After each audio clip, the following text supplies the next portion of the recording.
నేను అడుగుతున్నా రేవంత్ రెడ్డి, 1,00,000 కోట్ల అప్పు దాటినవు, నువ్వు కట్టింది ఒక్కటి చూపెట్టు.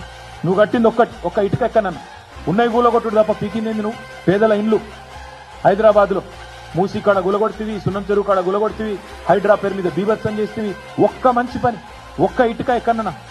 మేము తీసుకొచ్చిన కంపెనీలకు రిబ్బన్ కటింగ్ చేసి పోజులు కొట్టుడు కాదు. మేము కోకోకోలా తెస్తే నేను ఆడపోయి ఇమ్మోగోడ ఏదో పెద్ద పోజులు కొట్టినట్టు ఇట్లా పట్టుకోయిందో ఇట్లా. నువ్వు పీకింది ఏముందన్న? కాళేశ్వరం నీళ్లు తెచ్చింది మేము, కోకోకోలా తెచ్చింది మేము. నువ్వు రిబ్బన్ కటింగ్లకు మాత్రం పనికొచ్చే పనికి మాలిన ముఖ్యమంత్రి. దానికి కూడా పెద్ద పోజు. ఒక రోడ్ వేసినావా? ఒక బ్రిడ్జ్ కట్టినావా? ఒక్క ప్రాజెక్టు కట్టినావా? ఒక ప్రాజెక్టు ఇసుక పెట్టినావా?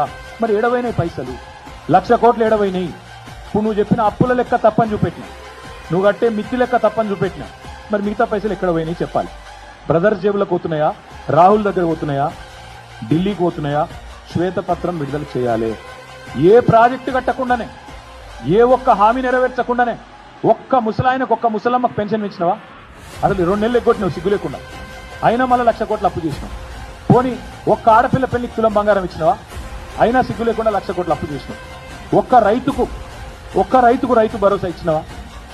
ఒక్క ఖమ్మం జిల్లా పోయి నరికి 17,500 రూపాయలు ఇస్తున్నా అంటే ఒక్కల ఖాతాలో పడ్డాయా? చూపెడతావా? సిగ్గు లేకుండా ఇన్ని అబద్ధాలు చెప్పి 1,00,000 కోట్లు అప్పు చేసి మళ్ళా తప్పుడు కూతలు. అందుకే నేను అనేది, రాష్ట్ర సంపద పెంచే తెలివి లేని తెలివి తక్కువ సన్నాసులు, దద్దమ్మలు మాత్రమే ఈ చెత్త మాటలు మాట్లాడతారు.